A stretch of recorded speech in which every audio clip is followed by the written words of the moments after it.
when I first came into the markets, man, I still had my old mentality. So, I was losing. I'm just going to be honest with you. I was losing for a while.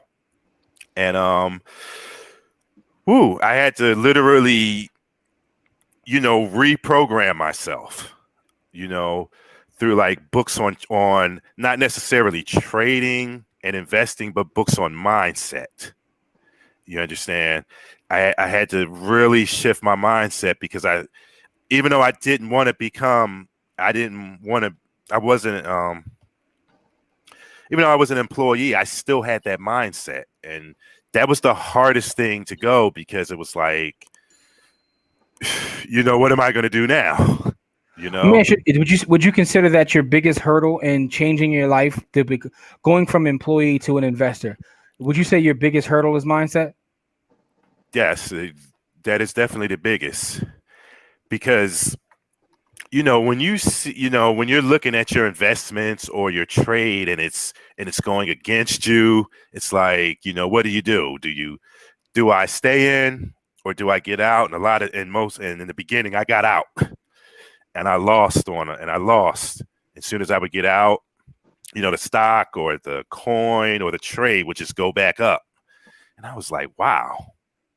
So, one thing, I would say about it is, I'm a chart reader. Okay. So the charts are a reflection of you.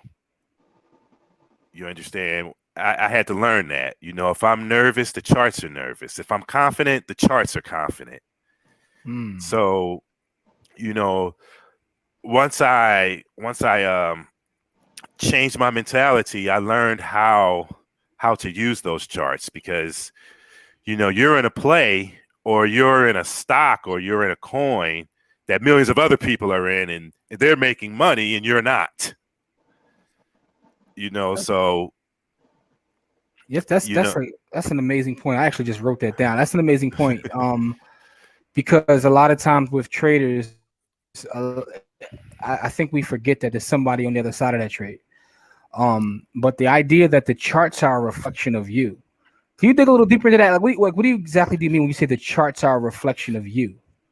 okay, when you're looking at this, and this is coming from I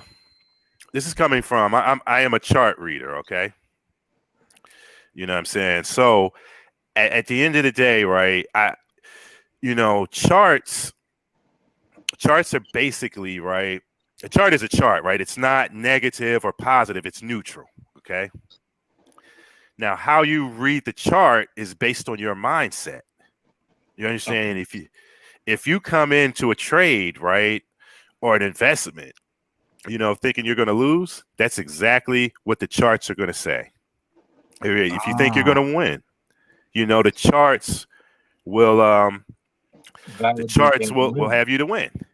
Yeah. You know, the past 2 weeks I've only been in plays for like maybe 1 to 5 minutes, and I've gotten like 40 to 60% returns wow.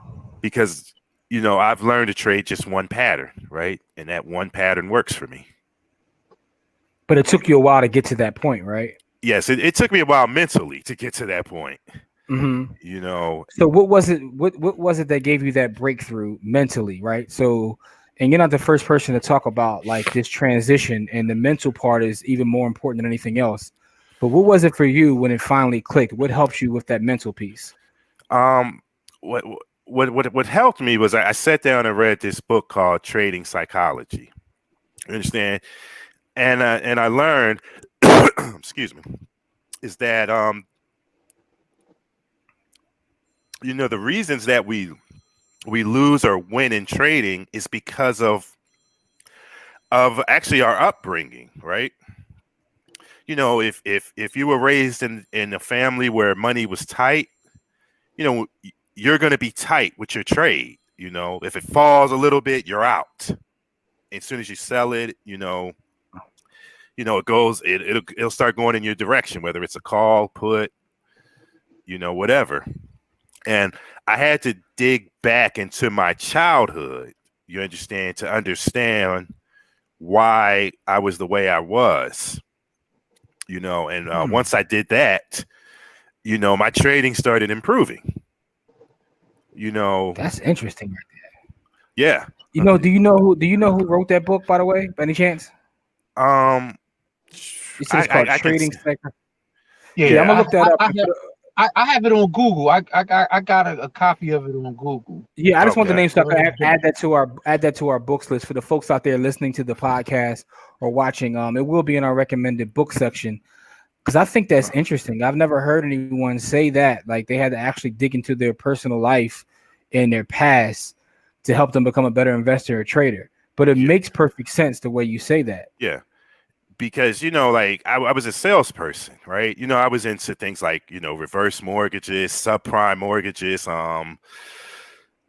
debt settlement, and no, I didn't go to college for any of that. And what would happen is the government would pass regulations, so it was like, up, it's over. So I had the mentality of I could be on a good run and it's going to end. I always was looking for it to end, and because of my past experiences, and once I got past that, it really my trading just became insane. You Yeah, know, I've heard people talk about that. It's how you look at the world, whether you see it in abundance or scarce. Um, yeah, that can dictate a lot in your life.